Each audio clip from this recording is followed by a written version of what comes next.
Hello, everyone, and welcome to the Data Sovereignty Show. This is our fourth episode in our series, and really pleased to have everybody here with us today. And I have a very special guest for today's show. But first, I'd like to just welcome everyone to our series about conversations on data sovereignty with thought leaders across the technology space, as well as innovators and creators and legislators on the current data paradigm and what it means to have data sovereignty today, and where it's going and what's possible and what outcomes can best serve humanity. These are the things that are most important to us. So today we're talking about data sovereignty and this new thing that everyone's been talking about called the Metaverse. Obviously, you've probably heard about Facebook's name change to Meta, and there's been a lot of discussions. It seems like the word Meta has been on the tips of everyone's tongues for the last several months. And so I'm really thrilled today to have Alberto Rosas with us. Alberto is the co-CEO of Gamium, which is a super cool Web3 company working on the metaverse technology. My name is Robert Grant, and I'm the CEO and co-founder of Crown Sterling, a company that has made personal data sovereignty our mission. And Alberto has an engineering and mathematical background, so it's always great to meet another person who likes math like I do. And he's been involved in crypto in the whole category since 2016. And Alberto is experienced as a software engineer, a machine learning researcher, and also as a blockchain developer. So really thrilled to have you with us today, Alberto. Welcome to the show. Thank you, Robert. I'm very excited to be here. Actually, and I have a question for you. Sure. Yeah. So I was reading all your success and everything in life. So I asked myself, why do you care so much about data? Actually, why do data I care so much privacy. about data? Well, I think that to be quite frank with you, I think that the next evolution of mankind is going to require a different look at how we, look at our data. I believe that data becomes an extension of who we are as individuals. And so probably for the last few hundred years, that didn't matter so much. But now that we start confronting new issues like cloning technologies, we start confronting new issues where, I can take a swab from you, or I can take your saliva and possibly even recreate you. So that means we probably need to NFT ourselves to ensure that we are who we say we are. And I think that's a really important aspect. We have proof of work and proof of stake concepts. I think the next concept will be proof of self. And I believe that that the whole world's economy is changing rapidly, and that NFTs as a platform of data, which is already the world's most valuable asset, is going to provide the opportunity for great things. I think it's the best chance we have probably at having a sustainable, universal basic income. And I also believe that it's probably got the most risk for being a dystopian nightmare for humanity as well.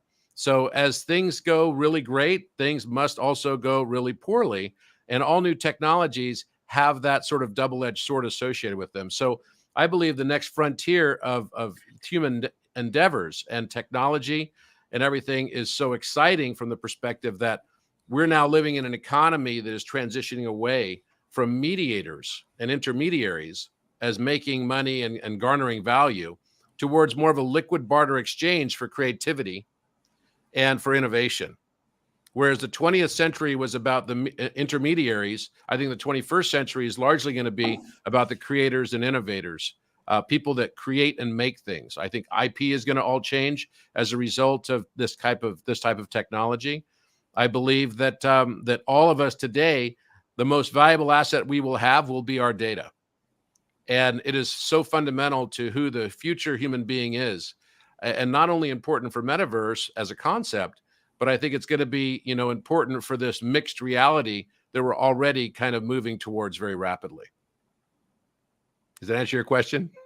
It makes totally sense. Yeah. Like I'm kind of also kind of a very data privacy guy. That I know very well what data, what can be made with data, because I work as a AI researcher before. So I develop algorithms actually to extract patterns from data, and have meaningful actions depending on the data, and have all this kind of functionality depending on the data, of the input data. So I know the potential and the technology that is behind what you can build with this kind of data from people, data from interaction, data from everything. So Hmm. we need to take care of people's data for sure, because it's a, as you said, it's a double sword technology, and you need to be careful what kind of data you're trading, or what kind of data is publicly available for companies, for actors to experiment and extract this kind of models of the data, because these kind of good models in bad people's hands is dangerous for society in general. So we need to take care, have good standards of how the data is stored, what kind of mechanisms do we use, and just making sure data privacy, is a human right. Yeah, So yeah. It's a very important point you raised, because on our blockchain at Crown Sterling, the very first Genesis block, we determined that we made this statement as that Genesis block, which is that we believe that data is the intangible personal property of the original producer of that data. So therefore, it's protected by the United States Constitution, as well as all of the other bills of rights and human rights charters that exist for the European Union and for the United Nations and literally all over the world. We found that actually privacy is difficult to protect, but ownership is an angle that can be protected. And so the way that you can ensure privacy is through the ownership. So this is a very important aspect for us. We believe that protecting freedom of speech is also fundamental to this. We live in a world now where we have, fake news all over the place, and fake news is really just narratives that we're providing to ourselves and others that are kind of like our own propaganda of our own conditioning biases. So as the world is going through this rapid pace of transition and change, if we're not careful, we'll all be subjected to a high degree of propaganda.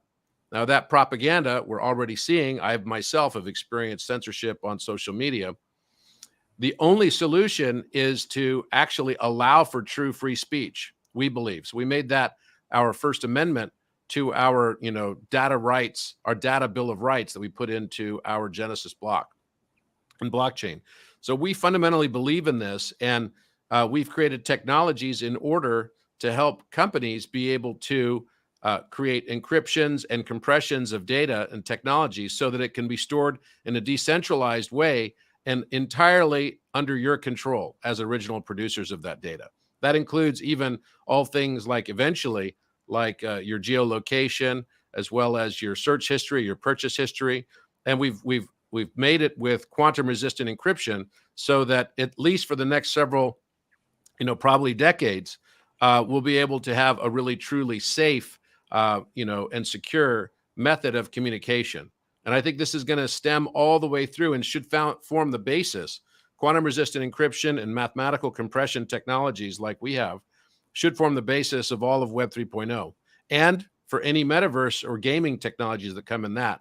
And that's where I like to kind of turn the discussion now. So tell me about Gamium and what your vision behind it was, and how this fits, and how do you feel about this whole concept of metaverses and mixed reality? sure. So at the end, we saw a need that current social platforms are very bad for society in general. So we have Instagram and we have TikTok and everything.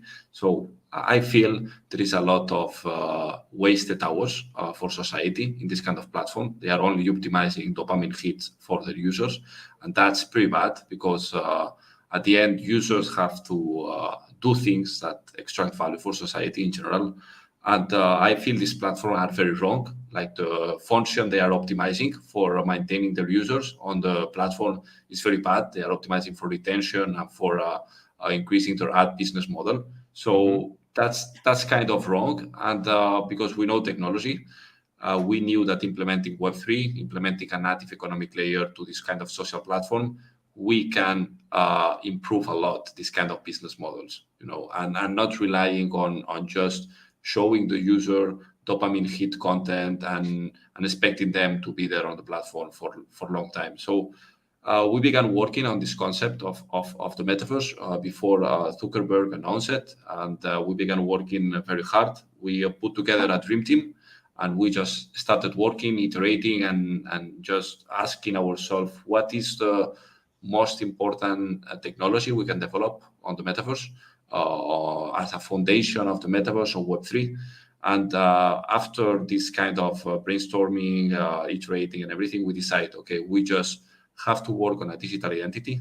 That is one of actually a decentralized digital identity that we believe is kind of the most revolutionary technologies that will come in the next few years. And also working on a platform that we call a decentralized social metaverse. So we are building a 3D environment where people can create whatever they want, they can monetize actually and be whoever they want. So we are creating this infrastructure, we are creating the technology behind, and expecting this to be kind of an amazing technology for builders to create whatever they want. Yeah, no, I've seen your stuff. It's really beautifully architected. Looks fantastic. So, what do you think the major rate limiting factors on the growth of your technology is? You know, is it operational? Is it financial? Is it technological? You know, are there limitations from a technological perspective, given that it's a Web3 environment as well as sort of like decentralized, that sort of will either aid or potentially limit the pace of innovation of technologies and companies like Gamium? So in order to have a full metaverse, we need some technological innovation going on already, but I think it will be solved in 3 5 years. Facebook, well, Meta is doing a lot of innovation in that field, in AI, with robotics, like having feelings, VR, everything. So we'll have a full metaverse in the next 3 10 years for sure, in the technical side. What I feel is going to be most difficult is user adoption at the end. So we know that this younger generation is going to be like very comfortable on the metaverse and with this kind of new technologies, but I don't know what is the best way to onboard this kind of plus 35 years old people. So I mean, we have seen, for example, the Oculus Quest of Facebook, that they are onboarding a lot of kind of fitness user with their apps and everything. So maybe that's one good way, to have kind of applications that these kind of people want to use on the metaverse, and then they can begin exploring other kind of financial application or other kind of application inside the metaverse. So pretty much, I'm still figuring out the best way to this kind of mass adoption, but it's going to be here for sure. In the next 3 10 years, we're going to have a kind of fully working metaverse with a lot of people and a lot of interaction, a lot of value being just inside the metaverse. A lot of things are going to get very crazy in the coming years. So what are the major, just for our viewers, what are the major technological obstacles that companies like Meta are trying to address so that we can have this fully functioning metaverse as you just mentioned? One of the hard things to do is scalability. You have to design a system in which you cannot have let's say 50,000 user on the same server running and doing requests to the server and expecting an answer with the client. So in this case, we will need to figure it out the best scalability solution. Maybe we have to separate users with this, they're kind of the same kind of people inside the same space. You are not be able to see like 50,000 people in the same room. Like there is no way. So at the end, the scalability is one issue. Having the best scalability systems. Also, we need to figure it out. I believe if we want to have more immersive experience with virtual reality, we need this kind of better UX for people to really use virtual reality to move on the metaverse and everything. Facebook is doing great efforts there, but I believe technology has to be even more easy to use and more accessible to everybody. And yeah, pretty much, I think that's the two main points I'm most worried about. But for sure, there is 100 more issues to solve. For example, how do you build a decentralized system inside the metaverse, or Yeah. how do you create an economic system that is stable and inside the metaverse? How do you create this job economy? How do you create security inside the interaction between humans? For example, we have seen we we saw a lot of banning of accounts on the social media, banning from Yeah. Twitter, banning from Hmm. Instagram, a lot of inappropriate content as well. So that for sure is going to happen on the metaverse, and we need some kind of mechanism to avoid that. And it is tough because to avoid this kind of mechanism, you need some kind of surveillance, and you need automatic models to detect this kind of inappropriate content, let's say, So this kind of security and privacy is going to be also a little bit hard to configure, to design. I mean, there is a lot of challenge here in terms of not only technology, but in society in general, how we design these systems, uh, what kind of rules do we put to these systems. So we will see, I think, a lot of ethical challenge coming in the way as well. Yeah. Yeah. I was very interested to see this case of this woman who basically had a very negative experience with just trying out a game, and it was like you know it was definitely on the negative side for kind of like behavior of some of the other people that were in the metaverse with her, and so it's already started to change some of the policies, and I think that's always going to be the case. Whenever you have something that goes wrong, we tend to have laws. We get more and more laws whenever something goes wrong, right? That's what happens whenever there's a mistake or there's an accident or something goes badly, like in the airline industry, for example. If a plane crashes and it ends up with an airplane that had some sort of failed mechanism on it, then there are a number of new regulations that generally get formed around that, right? And this is fine because it helps to address it so that we mitigate the risk so that it doesn't happen again, right? But then again, governments tend to get, because of this, and laws, the number of laws tend to get bigger and bigger. They don't generally get smaller and smaller, which can also start to really impede, the innovation. And the people that were the creators were probably thinking the whole time, look, we never intended for it to be used this way, right? In this negative sense. And so, how do you face those challenges like that as an inventor and creator? How do you look at, this question of, business ethics, I suppose, and build it in? Obviously, you can't account for everything because you don't know everything that could possibly happen in the future. But how do you approach these types of questions? I think at the end, with this kind of complex technologies that are emerging, the people who are designing these technologies have to have very strong ethics because always this technology is going way faster than the regulations. And we have seen that in crypto. Like we are waiting regulation from crypto for a long time ago. But what happens? People who are doing regulation, uh, they don't. They don't catch up, like they don't. There is no way they know technological. They know the technology enough to kind of write this kind of regulation. And when you understand the technology, then you are 10 years away, from the real technology.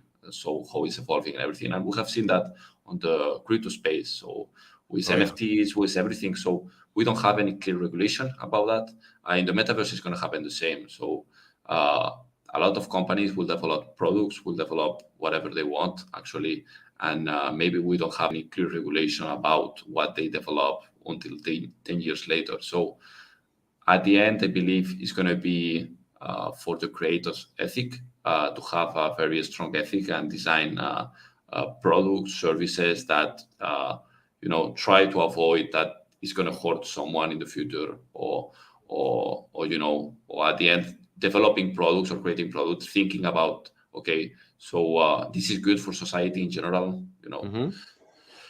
I don't know, like things about, for sure we need regulations, That's one of the things I believe actually Europe and the US and all the countries except China has very bad. That is, they have very slow feedback on the system. So the regulation are always arriving late for this kind of technology.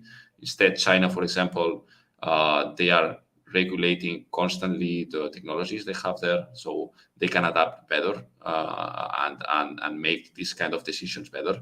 So I believe at the end is question of how these kind of countries can regulate these technologies faster, because Yeah. we need regulation for sure, but we need a system to regulate it faster, because if not, we are 10 years away on crypto, you know. Yeah. Yeah. No, no, that's absolutely right. I mean, I think the world seems to be going two directions. One is very decentralized, and the other one is very centralized, right? Fiat nations are seemingly wanting to become more and more centralized and authoritarian in their control. I think we've seen this with the pandemic, and particularly what's happening in Canada right now and several other countries. And China is probably looked upon as an example because they can move so quickly in dealing with something like the pandemic. But the challenge with that is that individual rights and freedoms can be lost very quickly, and then Mm. you end up in like Handmaid's Tale dystopia as well. And that's one aspect of it. The other aspect of it, decentralized, and I'll say this, being a CEO in a blockchain space, I have to say the industry in general is very poorly organized. I just got back from the conference, the ETH conference, which was fine, but it was incredibly disorganized. Everything about it was disorganized. And maybe that's just me coming from other industries and working in other fields where I'm used to a certain level of organization. Whereas in the blockchain space, it's just not fully established yet, and that's the downside. I met up with a Swiss VC when I was in Denver for the conference, and I said, "How's the conference going for you?" He goes, "Well," "decentralized can mean disorganized sometimes." And I think, but it also means organic. So there's an aspect of it also that allows it to grow very rapidly, where I see new green shoots of innovation coming out on bridging technology, for example, that didn't exist only a few months ago. Now companies exist for that. Or if you want to dramatically expand the number of your node validators, you can do that now with partnership with companies that didn't Mhm. exist before. And it all had to be very organic. So all of these things have sort of like this plus and minus associated with it, right? Everything does. But as we kind of look at the pace of this innovation in the field, how important do you think it's going to be to safeguard and set up some rules of the road, right? On as relates to data and where the data will go? Because I can see a day, I'm developing a technology right now, which is an implant that goes inside your eye. That's an intraocular lens used for cataract surgery that will also have on it. It's going to be used to treat profound blindness for patients that suffer from blindness and loss of central vision because of age-related macular degeneration. But it's also going to end up with all the same functionality that your iPhone has. And it won't be very long before people say, "Hey, I want to use that for my virtual reality," right? Where it's inside their eye. So as I look at these things, I could see a day in the future where all my thoughts, and not my thoughts necessarily, but my experiences and memories could all be recorded, right? Via some sort of device. I mean, like Facebook has these glasses now to record all of your life stuff, even sunglasses too. And I could see a day where, someone may decide, "Hey, I want to pass on my memories and experiences to my children." But then does that get NFT'd? How is it secured? How do I make sure that what my children are getting is not corrupted, right? For some sort of propaganda, dystopian nightmare as well, for somebody's agenda. These are all things that have to be kind of thought through, but the pace of innovation is happening so quickly right now. How do we ensure and set the ground level sort of rules of the road for data sovereignty and data control and ownership? Yes.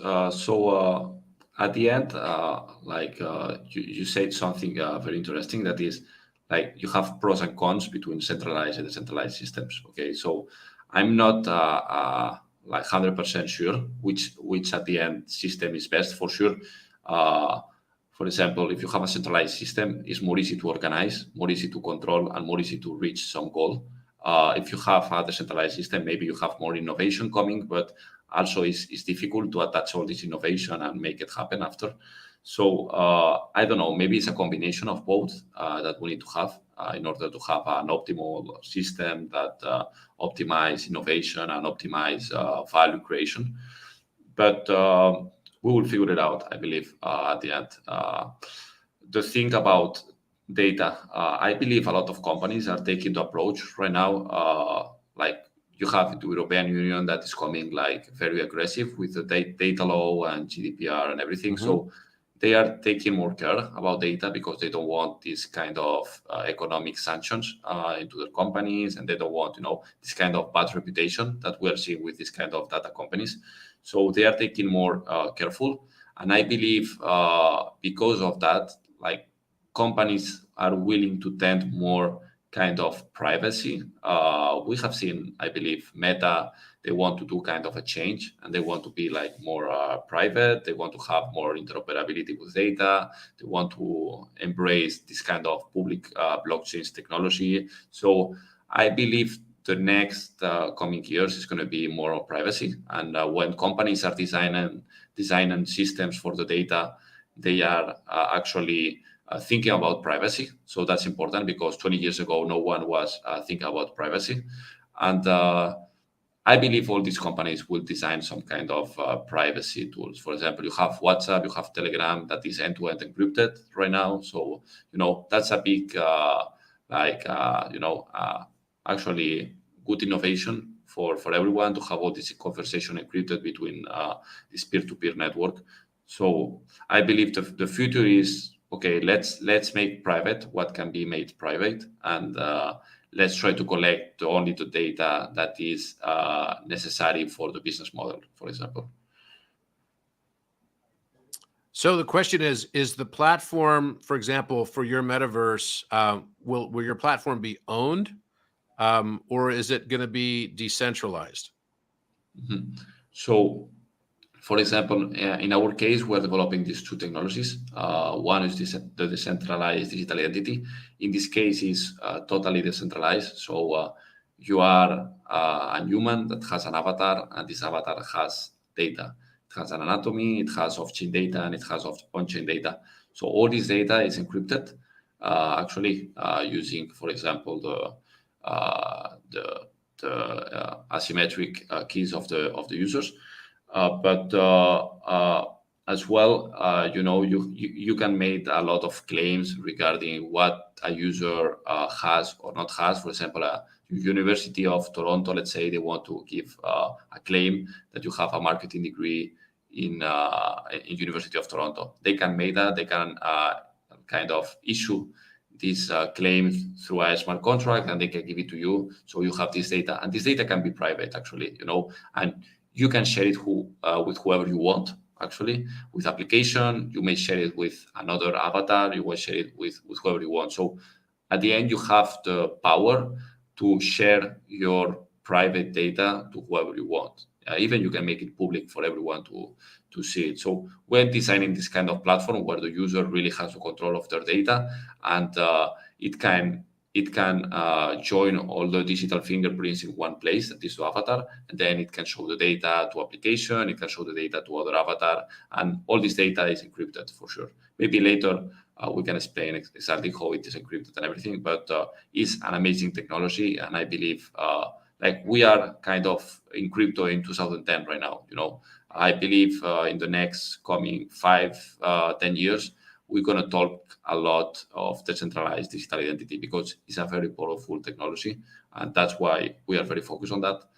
And in terms of the decentralized social metaverse, so it is owned by someone. So for sure now there is not a very strong technology about making decentralized applications that are running on decentralized nodes. So what I mean by that is we have seen, I believe, with Parler, for example, the social media that got banned with the Trump thing and everything, they could shut it down. Why? Because they have it on a server, and this server, they could shut it down. So we need to work a little bit, and we need to innovate a little bit more about decentralized storage to have programs or websites running on different nodes on a network. So when like if you don't have that, this kind of decentralized network, you always have a centralized component in Yeah, the yeah, in you're the right. system.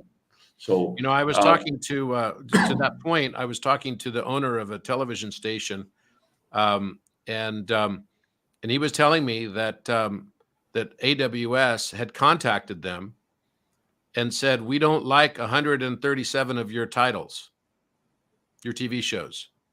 If you don't remove them, then we are going to turn off your server access." mhm. Yeah, that's how it works because Amazon is a public company that is in the US. They have Mhm. to follow the rules and everything. So, like, we would never have true decentralization on a metaverse if this metaverse is not running on kind of Yeah, we decentralized need nodes. decentralized storage. We For absolutely sure. do need decentralized storage, and one of the things that we identified that in order for that to be successful in a widespread way, we can't have the same paradigm of having to replicate data on very expensive servers over and over and over again.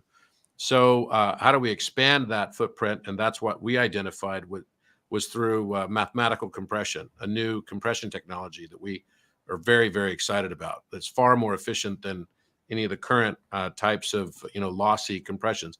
And the mathematical compressions are entirely lossless. So it's very exciting, and that's what we're also building as a decentralized storage. So I totally agree with you that that is a big gap right now.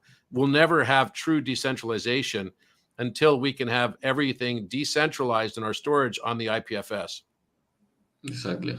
Yeah, I feel this, and it's tough technology. It's not easy to develop this kind of technology. Like we know, for example, like for sure you don't want every node on the system to store the entire program. Like Mhm. it's not scalable.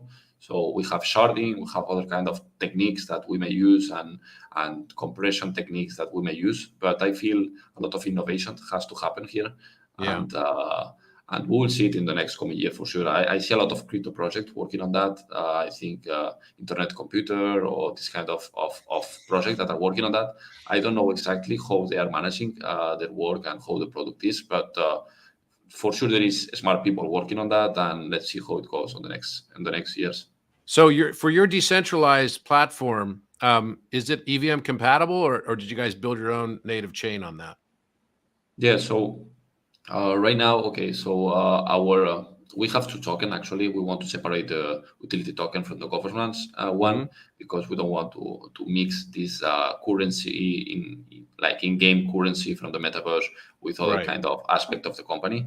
So this token, we don't know exactly what is going to be deployed. We are looking a lot of solutions, but for sure you need to deploy it on a public blockchain, and you needed to deploy it on a high throughput, low fees blockchain, because if not, the user experience is going to be so bad. And these kind of requirements constrain a lot the system you are looking for. And at the end, Ethereum, it is not. There is no way with these gas fees to put this kind of token there. Uh, Even BSC or even this kind of chains has some things that we don't like. So we're still looking the best option. Probably Have you looked at Polkadot? Polkadot. We have started seeing their technology and everything, but I think we need 1-2 more years to see everything if it's going to work there or not. I'm bullish on layer twos, actually optimistic rollups and CK rollups from Ethereum in the next coming years, being developed in layer two. So we may use this kind of platform after. We may use some custom blockchain that has some kind of decentralized component. I don't know. We are still figuring out the best way to deploy our token that is going to be in charge for the smart contract and the in-game currency token. So at the end, all the transaction that has value inside our metaverse will go through this public blockchain. So it is tough. It is a tough decision. We have been thinking a lot, but at the end, I don't know which one we're going to choose. Maybe we go and we build on Hedera Hashgraph. Maybe we build on Polygon. Maybe we build on other one. I don't know exactly right now. But Yeah, yeah, for sure, we need security, decentralization, high throughput, and low fees. yeah, yeah. And those are the reasons why when we went through the same thing, because we deliver encryption and compression technologies and NFTs, we wanted high throughput and security, and we had to have our own encryption in it, which is one-time pad encryption that's quantum resistant. And the high throughput was critical, and concurrence. So concurrence meaning that you can have, for the viewers, many people doing things all at the same time, right? And really there are only a few that can really make that claim, which are really Solana and Polkadot. And Polkadot was the only one that allowed us to customize the chain, right, to change the encryption layers, et cetera. So these are all things that really matter, and I think are going to be very important for metaverse technologies as well. How many players can be involved all at once in this unique mixed reality world, and I think that's where this is likely to go as well. Let me ask you about economics. So, what are your thoughts on how there's going to be an economic system built up in these metaverses? And of course, security has to be paramount inside of this. But what are the types of things that you think would be, purchasable in this metaverse world? Mm. So I think security is already managed by smart contracts in this kind of inside metaverse. So when you have these smart programmable contracts where you can define economic rules in it, you have already most of the security part of the economic side already covered. I mean, you have to make sure you don't lose your private keys and everything, but at least this economic aspect is managed by rules, is deterministic, and it is secure in a public blockchain that is immutable. So that's pretty good.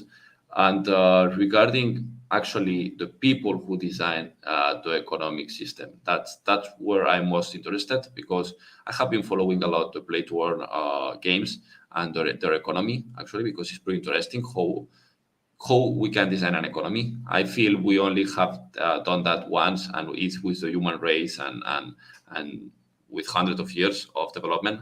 So it is tough to develop a good economic system.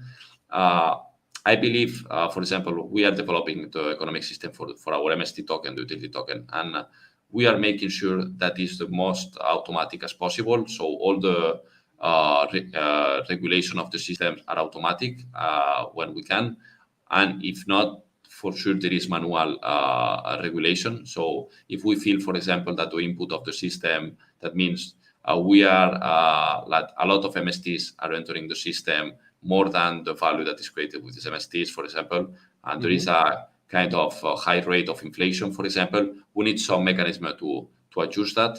And we don't want to have a 2% daily inflation. For example, in Axie Infinity, I think they have like that 2% daily inflation.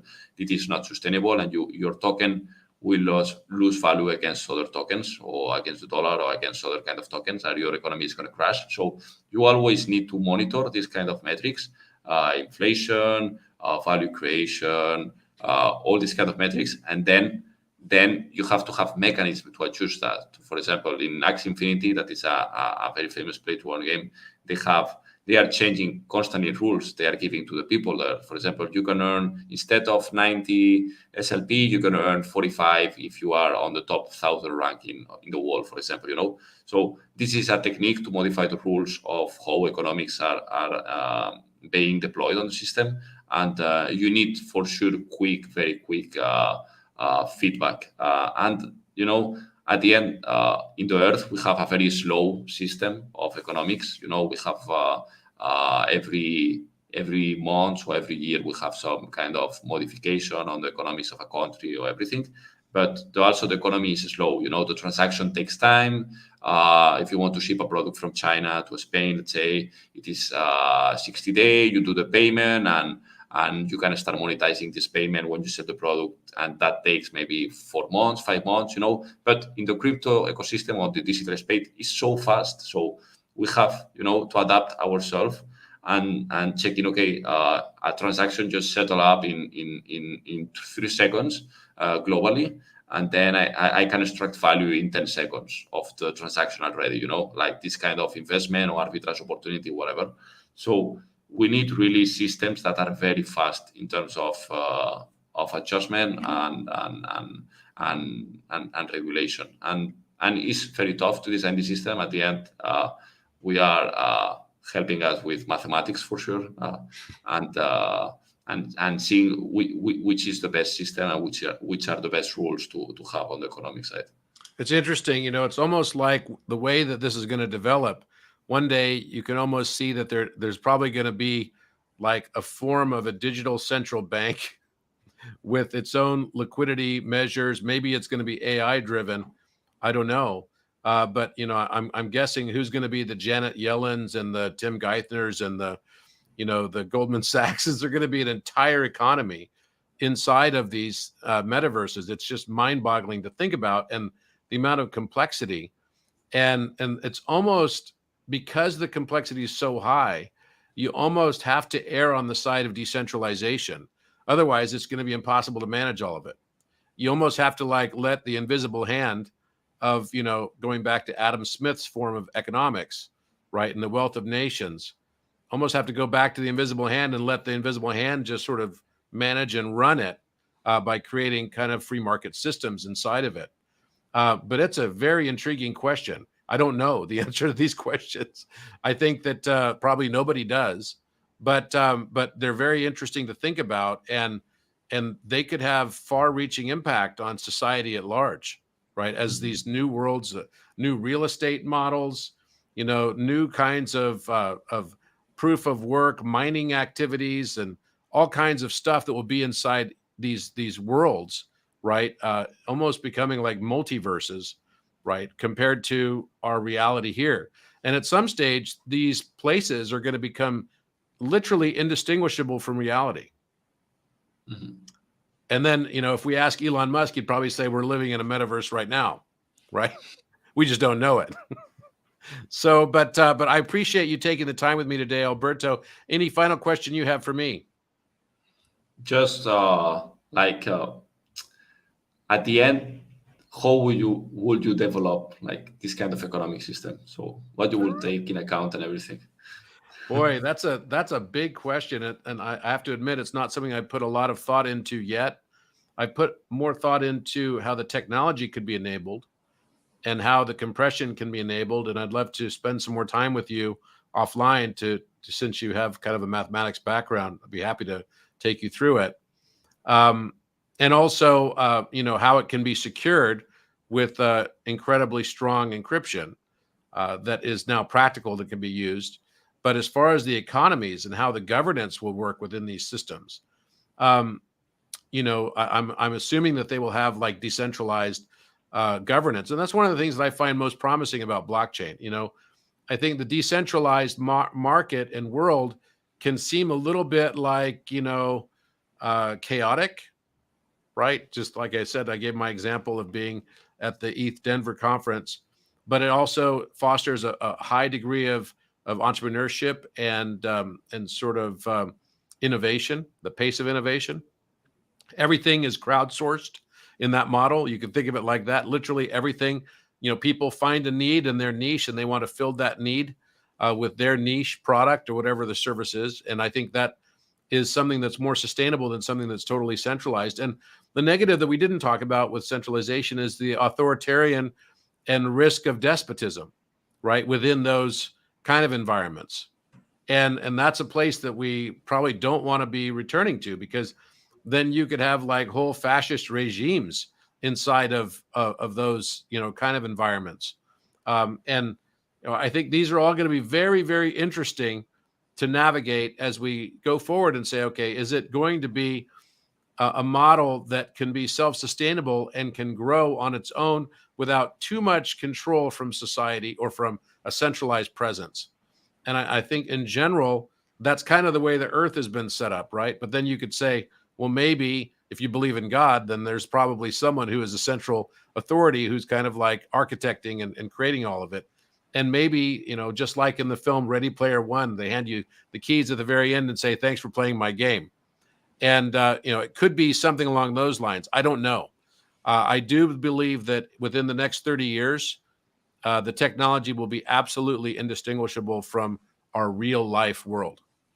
And I think that those innovations are happening so quickly that we need to start thinking about all of these aspects to be at least in some way deliberate on how we put them together, so that we can avoid some of the pitfalls. As I said in the beginning of the call, no matter what you do, any new technology will always come along with it the negative aspects of that technology. There's no such thing. When someone says, oh, this is only a good thing and society is only going to benefit from this technology, that person cannot even see the negative aspects of that thing.